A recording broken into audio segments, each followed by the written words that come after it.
은혜와 소망이 여러분들에게 가득하시기를 축복합니다. 오늘 함께 보실 하나님의 말씀은 야고보서 2장 26절 말씀입니다. 영혼 없는 몸이 죽은 것 같이 행함이 없는 믿음은 죽은 것이니라. 오늘도 엔게디 말씀 묵상과 함께 하시는 성도님들을 축복합니다. 야고보는 이 참된 믿음은 말로만 믿는다, 여기서 그쳐서는 안 된다고 말해요. 이 믿음은 구체적인 행함으로 구체적인 열매로 드러나야 한다라고 말합니다. 14절 말씀입니다. 내 형제들아, 만일 사람이 믿음이 있노라 하고 행함이 없으면 무슨 유익이 있으리요? 그 믿음이 능히 자기를 구원하겠느냐? 야고보는 행함이 없는 믿음은 헛되다라고 말합니다. 우리가 흔히 이런 말을 하죠. 말로만 하냐고. 아무런 행동 없이 말만 하는 사람에게 이 얄밉다는 말이기도 해요. 이것과 똑같습니다. 이 믿음이 있다고 말만 하고 행함이 없다면 그 인생에 아무런 유익이 없어지는 겁니다. 그런데 여기서 좀 자세히 봐야 될 게 하나 있어요. 이 사람의 경우 이 믿음이 있는데 행함이 없는 것이 아니라 이 스스로 믿음이 있다고 말할 뿐이지 아무런 행함이 없다란 뜻이에요. 그래서 이런 사람은요, 아무런 유익도 없고 그 자체가 죽은 믿음이라고 말합니다. 한마디로 행함이 없으면 자신이 믿음이 있다라고 주장하더라도 진짜 믿음이 있는 것이 아니란 뜻이지요. 야고보는 이렇게 예를 들어서 설명합니다. 15절에서 16절 말씀입니다. 만일 형제나 자매가 헐벗고 일용할 양식이 없는데 너희 중에 누구든지 그에게 이르되 평안히 가라, 덥게 하라, 배부르게 하라 하며 그 몸에 쓸 것을 주지 아니하면 무슨 유익이 있으리요? 어려움 당하는 사람에게 힘들겠다고, 잘 이겨내라고, 없더라도 잘 챙겨 먹으라고 말만 한다면 어떨까요? 그 사람의 위로와 격려는 요즘 말로요, 영혼 없는 말에 불과할 거예요. 그냥 해야 되니까 말한 거지 전혀 그 안에 진심이 담겨 있지 못합니다. 당장 먹을 것도 없는 사람에게 힘들 때 잘 챙겨 먹으라고 말만 한다면 어려운 사람 약 올리는 것밖에 되지 않을까요? 그들에게 먹을 것도 주고 입을 것도 주며 힘들지만 잘 챙겨 먹으라고 말해야 되지 않을까요? 믿음과 행함은요, 서로 대치되는 상황이 아니에요.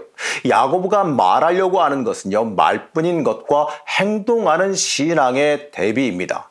이 말뿐인 것은 믿음이 아니고 빈말에 불과하지요.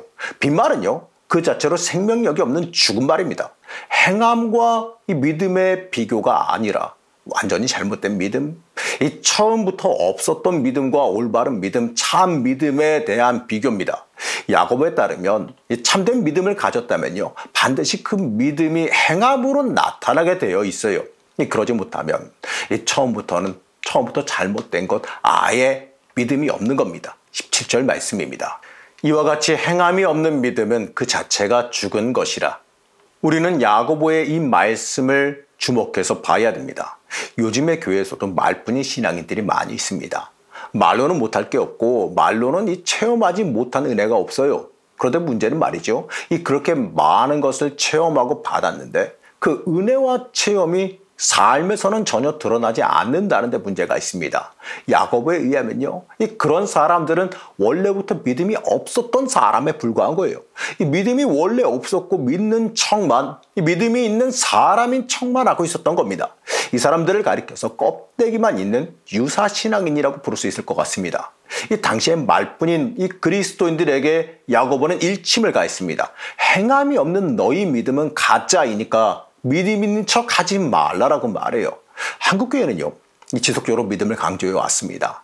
믿음을 강조하는 건 정말 중요한 일이에요. 믿어야 뭐라도 되죠. 믿어야 뭐가 되기 때문에 그래요. 안타까운 건요, 믿게 만드는 것, 바로 신앙의 시작에는 관심이 많았지만 그 이후의 일에 대해서는 큰 관심이 없다는 사실이에요. 믿음은 그 자리에 머무는 것이 아니라 계속적으로 자라고 성장해야 됩니다. 그리고 믿음은 지속적으로 열매를 맺어야 되는 겁니다. 이 교회가 믿음만 강조하여 믿음의 대가에만 치중한다면 교회는 본질을 잃어버리게 돼요. 믿음 자체도 믿는다는 개인의 주장에서 끝나버릴 수가 있어요. 이 주님은 이웃사랑에 대해서 말씀하셨습니다. 단순히 불쌍한 사람 도와주라는 의미가 아니에요. 믿는 자는 그 믿음으로 인하여서 삶과 행동에서 열매가 나타나야 되는데 그 열매가 사랑으로 나타나야 돼요. 그 사랑을 어려운 이웃에게로 돌려야 됩니다. 예수님은 이 소외당하고 어려움 당하는 사람에 대해서 사랑을 베풀기를 원하셨습니다. 빛과 소금이 되라는 의미도 사실 여기서 찾아올 수 있는 겁니다. 사랑하는 성도 여러분, 여러분은 믿음이 있으십니까? 이 말로만 있다라고 말할 것이 아니라 여러분의 삶에서 그 믿음이 드러나고 있습니까? 여러분은 참된 믿음, 열매가 있는 믿음이 있으십니까? 이 죽은 믿음, 가짜 믿음이 아니라 살아있는 믿음, 이 주님께 인정받는 믿음을 여러분들 가지시기 바랍니다. 이 시간 열매 맺으며 이 참된 믿음으로 주님 앞에 나아가시기를 간절히 축복합니다. 우리를 사랑하신 하나님, 우리가 가짜 믿음, 이 말만 있는 믿음이 아니라 참된 열매를 맺는 믿음을 갖게 하여 주시옵소서. 이 땅을 살아가면서 믿은 사람으로서 그에 맞는 삶을 살아가게 하여 주옵시고, 서로 사랑하며 베푸는 사람, 주님의 뜻을 행하며 살아가는 사람이 되게 허락하여 주시옵소서. 이 참된 믿음으로 열매 맺으며 살아가길 원하오며 거룩하신 예수님의 이름으로 간절히 기도드렸습니다. 아멘.